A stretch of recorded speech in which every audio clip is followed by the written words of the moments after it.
Hey, what's up everybody?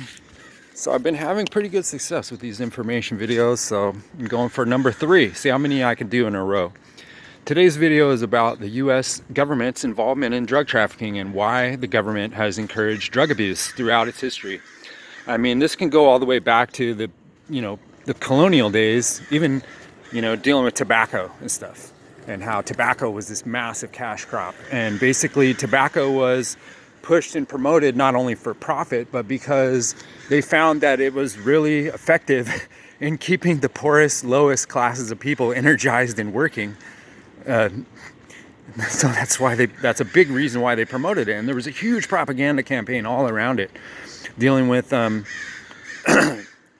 it fashionable and cool, and Walter Raleigh and all these pirates and people, terrible, evil people, murdering fucking bastards, slavers, all these people, like, doing tobacco. And, they had the fancy clothes. And, it's just one more example of what I was talking about yesterday, how the government picks degeneracy as the model for everything, and they promote that, and they make those people that they choose their little role models for society. They make them super fashionable, and they give them all the little accoutrements of fucking fame and things that appeal to poor people, basically, to make poor people envious of them and imitate their behavior because they wish they weren't poor slaves, basically. But anyway, so yeah, tobacco was a huge thing. A lot of people know about that. I mean, I don't know how they teach history anymore. I don't think it's taught very well. But when I was a kid, this was taught quite extensively, the influence of the tobacco trade. I mean, that was a huge slave industry. And, just one example of the pernicious nature of tobacco is how, if you work in the tobacco industry, rolling cigars or cigarettes, like, you have to wear like hazmat gear all the time, because if you were to touch tobacco with your hands for any length of time, you'll die. You'll literally die. It's that toxic. So anyway, that's the first example. The second major cash drug crop of the US government has been heroin. And this goes back way pre-colonial, by the late 19th, early 20th century. Heroin is a huge crop, and they use this, I mean, going back probably even the 1600s, they were shipping heroin into East Asia, Japan, China, the Opium Wars and all this kind of thing, with major cash crop. And to this day, the poppy is the symbol of the British royal family. So what's that about? But anyway, a lot of people know about Skull and Bones, which was established by the Russell's Trust, which was a huge oil and heroin cartel. Piracy, basically. And I mean, this goes back to the Knights Templar. This goes back to who knows how far. I mean, they found cocaine from South America in the pharaoh tombs and whatnot. So, this is something that the elites of our world have bankrolled and used to control societies and build or crash economies and have all these secret networks. I mean, the whole Opium Wars and the Boxer rebellions in East Asia, China mainly, was all about how using heroin to completely corrupt their society. And again, it was this thing where they would give it to the middleman manager elites, and have them use it and use that corruption in their dependency to create, the desired influence where they could take over society through blackmail, through drug addiction, and so on. And I mean, this had a huge backlash in England. The main pirate champions of the world, had a huge heroin problem back in there, or opium rather, but, basically two sides of the same coin. But so anyway, the point is, I mean, look at Vietnam. I mean, the whole Vietnam War was about two things, basically, which is corporatizing Southeast Asia for U.S. corporate interests, and heroin, tons of heroin, and just poppies generally, all taking control of that over from the French in French Indochina, and so-called, So, and this was a huge thing. And these kinds of elites have always used these drug trafficking networks to make money, number one, but to control society and to establish these underworld mafioso type secret organizations to do their dirty work without having to bear the flag of, lawyers and politicians and armies. It's a subtle way to take over societies and control the world. And so the next major thing has to deal with cocaine. And I mean, this was a controversial subject during Iran-Contra, and a lot of people were in denial about it. Even the conservatives, Ollie North's the hero, blah, blah, blah. Oh, they're supporting the freedom fighting Contras by selling cocaine. Isn't it a great thing, you know? But I mean, now they're making movies. I think American Made was the name of Tom Cruise big movie about Bill Clinton and his heroin cocaine trafficking through Mena, Arkansas airport. And, you know, some people even call the CIA the cocaine import agency, which I think is a pretty fair assessment. But I mean, then you have other movies like Air America, which is also dealing with this in the Vietnam War. But basically, the truth of the matter is that governments have always promoted drug abuse. And in addition to what I've already described, they like people to be on drugs, to have drug dependency. And because it weakens the mind and it weakens the willpower. And it's a form of escapism so that people will continue on being slaves, basically, and being and knowing that they'll never rise above slave or serf-like status, and they'll always be wage slaves. And without a constant income through servitude, they won't even be able to exist, buy food, pay rent, none of the above. So in order to prevent total revolt, or people just stopping work, you know, because they know the futility of it, so they just give them drugs. And I mean, so the third phase of it, I would call basically the psychological warfare phase, which is where you see LSD and speed and all these other drugs become massively popularized mainly through the CIA, Tavistock Institute, and you know what's the so-called counterculture movement of the 60s. I mean, a lot of people know about Timothy Leary working for the CIA at Harvard, you know, this prestigious blue blood, you know, Eastern establishment university, promoting LSD as an awesome thing. And people to this day still fucking love LSD. And if you try to tell them anything bad about it, you'll be completely anathema. You'll be totally ostracized if you say one bad word about how LSD is a mind control agent that makes people susceptible to brainwashing.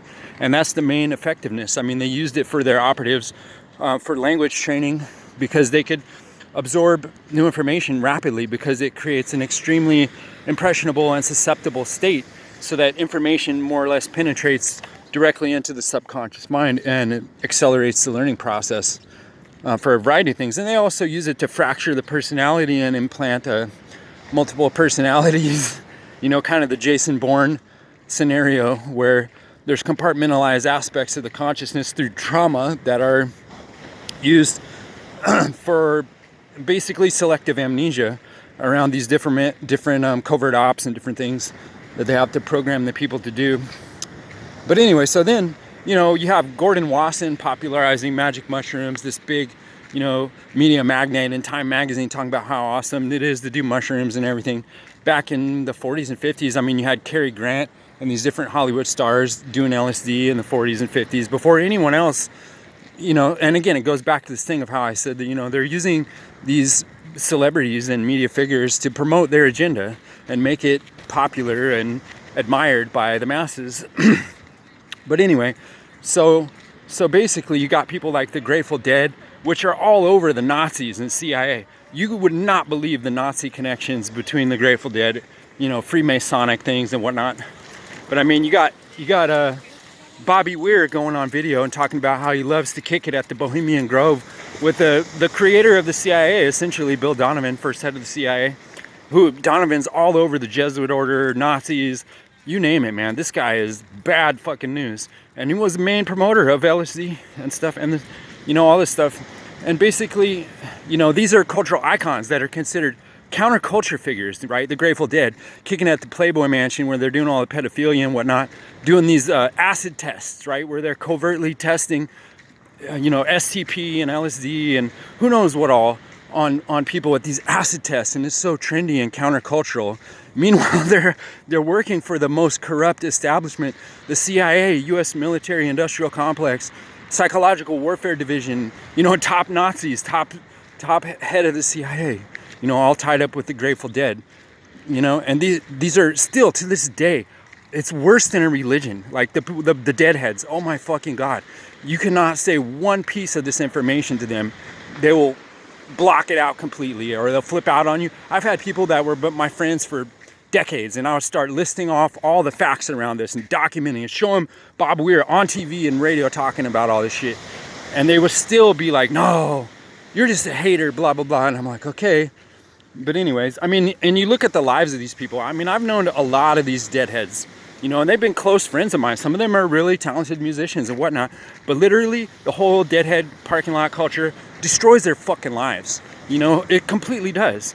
I mean, the drugs alone, but I mean, it's the cultural elements of decadence and just being constantly surrounded by these shysters and fake hippies who are just hustlers and basically, but that, I mean, if you listen to the Grateful Dead's lyrics, oh my God, they got the Mason's Son lyrics, you know, all about Freemasonry and all their shit. They got the Skull and Bones logo, right, of the Nazi SS. Inner core of the SS was called the Totenkopf, you know, the Deadhead. Think about that. They would wear the skull and crossbones ring. And so then you got the Grateful Dead's logo, right? It's red, white, and blue skull with the lightning bolt down the middle. So you got the symbol Lucifer is the lightning bolt, right? You got the split brain, which is the same research that they were doing at SRI.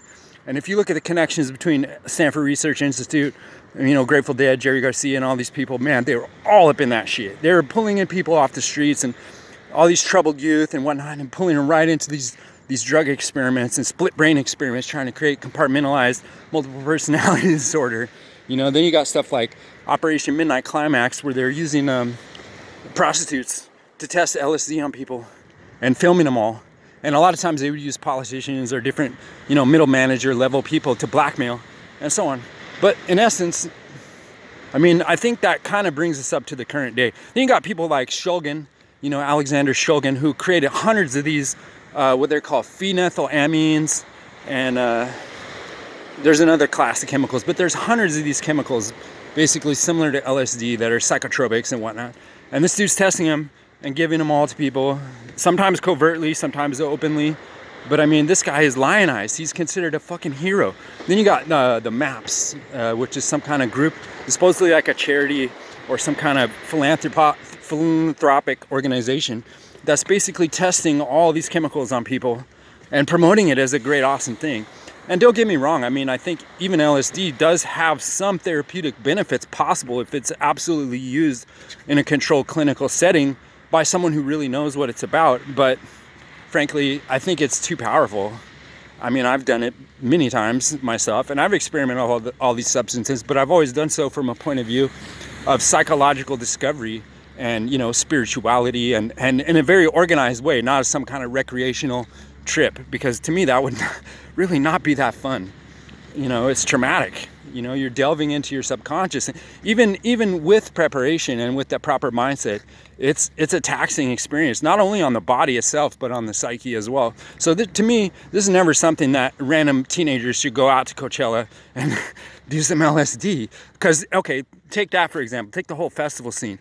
Now you've got, and they always talk about, even Timothy Leary and all these people talk about set and setting and how, you know, where you are and who you're with makes a big factor into how the experience goes. And then you look at these festivals and it's completely controlled environment. It's a giant experiment. I mean, Burning Man is top notch. I mean, that whole thing is a totally immersive experience where they're programming you with all the cultural conditioning that they want. And then they're giving you all these drugs that lowers the firewall of the mind so that you're completely susceptible to all this programming. But I mean, so what's the effect of this? You know, basically, you got a whole society full of basket cases that are completely programmed. I mean, now they're carrying around the phones all the time for today's updated propaganda from the, you know, media industrial complex. And I mean, straight through government think tanks and military industrial and all these people programming, telling what's cool, telling you what kind of clothes to wear, you know, all these terms, you know, they use. It's a complete program. And the drugs, and now, I mean, look at Big Pharma, look at the opioid crisis, look at all these psychotropics and SSRIs, and everybody's on drugs. And the US is the worst in the world. So many people constantly on drugs and pharmaceuticals, wrecking their brains, dude. Completely terrible. And it's a huge moneymaker. And I mean, this is why you have the pharmaceutical companies infiltrating all facets of the government, the FDA, and so on. You know what I mean? World Health Organization, you know, it's a moneymaker. It's not about healing people or bringing benefit or bringing spiritual fucking discovery. It's a complete slave system. And that is my talk about the US government's promotion of drug abuse for the public. Think about it.